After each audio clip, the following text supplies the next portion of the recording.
Our fourth speaker at this session is Tessa de Bitter. She's from Nijmegen in the Netherlands, and she's also a Hurley Award candidate. And she will speak about Southern Clinical Long-Read Genomes defined a new standard for rare disease diagnostic. Tessa. Thank you. Good afternoon, everyone. For years, germline diagnostics has relied on fragmented strategies, combining multiple workflows in search of a diagnosis. And all too often, patients are left waiting, sometimes for years without answers. And today I will share the results of 1,000 clinical long-read genomes, exploring the potential of using a single test to capture the full spectrum of genetic variation. Let's see how we got there, thank you, and how this might impact the future of rare disease diagnostics. And this project received in-kind support from PacBio. So although individually rare diseases collectively affect around 300 million individuals worldwide across one of 7,000 rare diseases, and about 80% of them which are genetic in origin. And despite extensive testing using many different workflows, around half of them remains undiagnosed. So clearly we need to improve both the efficiency of our workflows and our diagnostic yield. So what if we could replace the many workflows we currently use with one test? That would result in more diagnosis, that reduces the time to diagnosis and helps more patients. And long-read sequencing by PacBio offers just that. So on the left, you see how hi-fi sequencing works by repeatedly reading the same native DNA molecule and building a highly accurate consensus sequence, about 15 to 20 kb long and more than 99.9% accurate. And on the right, I will show you the full spectrum hi-fi can detect in one single assay. From chromosome abnormalities, structural variants, repeat expansions, small variants, methylation, mitochondrial DNA aberrations, and of course, phasing information for all these variant types, enabling comprehensive haplotyping. And what is really unique in the long-read genomes is the added information of methylation and phasing. And to test its diagnostic promise, we compared the outcomes of standard of care and hi-fi genomes, focusing on whether we could provide a diagnosis, a possible diagnosis, or no diagnosis. And to this end, we selected 1,000 samples representing typical referrals in two Dutch university medical centers, the Radboud UMC and Maastricht UMC. And hi-fi genomes and standard of care were run independently and blinded to each other. And by using referrals from 2022, we were fully able to assess the impact of hi-fi on the diagnostic track of these patients because we have both retrospective and follow-up data. So this is a quick overview of the cohort. On top you see the distribution of diagnostic referrals, and in the bottom left you see the sample distribution. So we included 84 patient-parent trios and 748 singletons, adding up to 832 index patients. Of which 57% followed a genome-wide approach in the standard care and 43% targeted testing. And on the bottom right, we've broken down the number of assays required per approach in standard care. And as you can see, we use quite a lot of tests still in the standard of care. So our workflow was built for efficiency and consistency. So we fully automated the library prep on Hamilton systems, and we used Revio V1 chemistry for this study. We sequenced one sample per smart cell, targeting 30x coverage, and processed 48 to 72 samples a week on 4 Revio systems. And the full bioinformatics pipeline took 15 hours from raw data to annotated variant files. Our workflow produces robust data as reflected by some key metrics on this slide. So the median hi-fi yield was 93 gigabases, the hi-fi read depth 29x, and the read length nearly 15 kb. And of course, we did see some outliers, as you can see also on this slide, both above and below, but we only needed to repeat a couple of the lower-end samples to meet diagnostic criteria. And all in all, the data quality was really robust, especially considering that these were all archival samples from 2022 or even before. So we did the analysis exactly as what would be done in standard of care, and to facilitate this, we made use of a graphical user interface in which you have a gene panel selection, in tab per variant type, preset filtering options, and detailed annotations of all the variants, including those of clinical knowledge bases. And in this table, I will show you in a minute the results, and in the rows will represent the outcome in standard care, and the columns those of the HiFi genomes. And overall concordance between both technologies was not, both workflows was 96%, as reflected in the gray shaded boxes. And that includes all cases where the outcome matched. So whether a conclusive diagnosis was made on the top left, or possible diagnosis in the middle, or no diagnosis in the bottom right. HiFi missed two diagnoses, and both were explainable. One was a mosaic variant, and one was because of impaired coverage. And collectively, HiFi led to improved diagnosis in 3.7% of cases.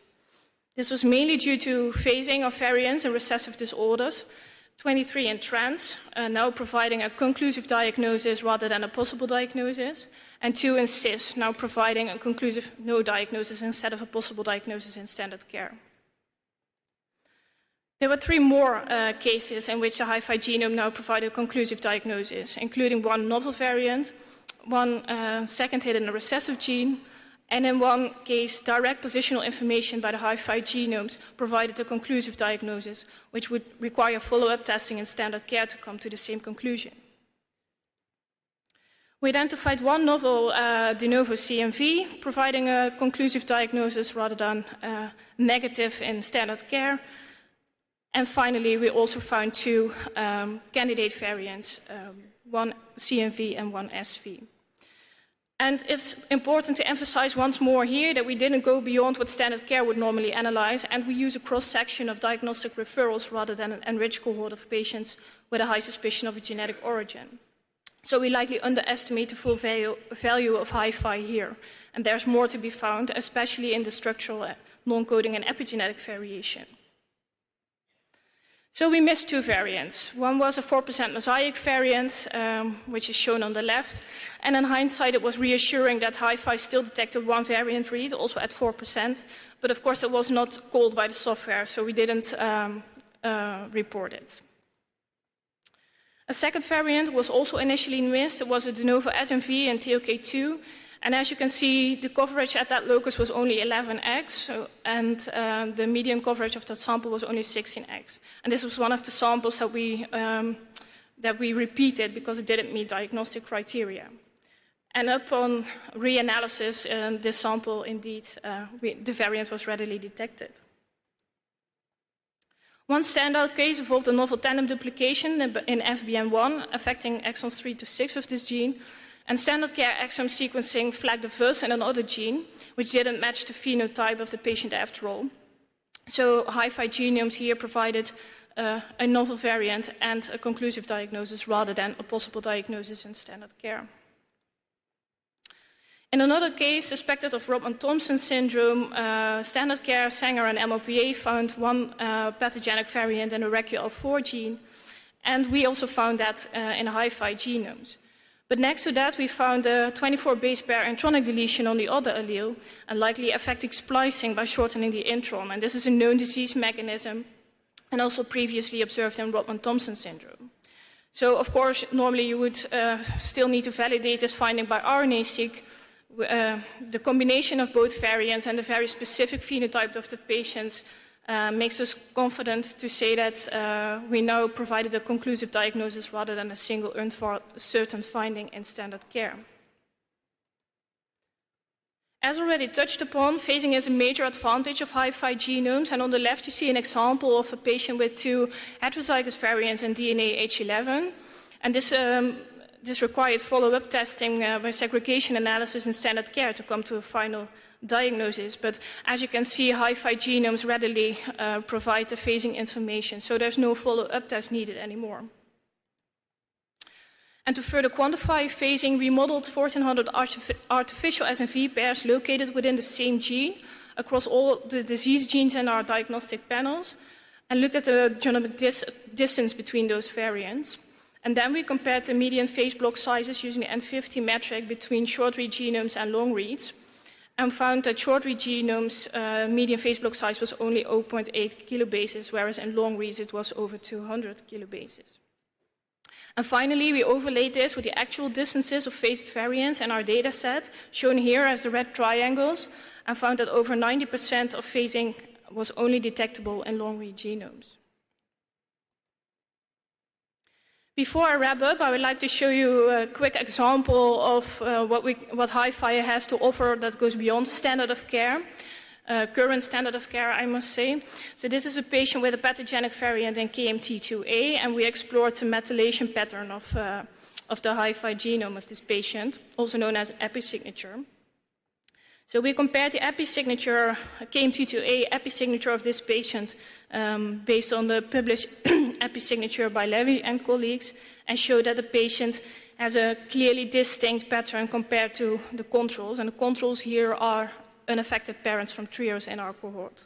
So this difference was highly significant.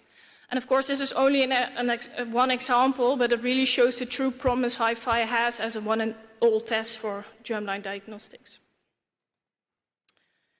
So to conclude, we built an efficient and comprehensive diagnostic workflow. And so we built an efficient and comprehensive diagnostic workflow. There was a high concordance between the diagnostic yield with standard of care, and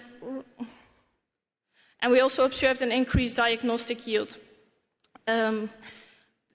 The biggest increase in diagnostic yield can be expected from clinically well-selected cohorts, such as the NDD trios, which my colleague Bart van der Zande already presented to you this morning, in which the increased yield was as high as 16%. But I'm confident this yield will even further increase as we improve the interpretation of epigenetic, structural, and non-coding variation. And HiFi sequencing has a high potential as a one-test-fits-all approach in germline rare disease diagnostics. HiFi sequencing offers more diagnosis in less time with a single test, so it's time to rethink our standard for rare disease diagnostics. And with this last slide, I would like to thank everyone involved in this project, the organizers for the opportunity to present our work here, and you all for your attention. Thank you.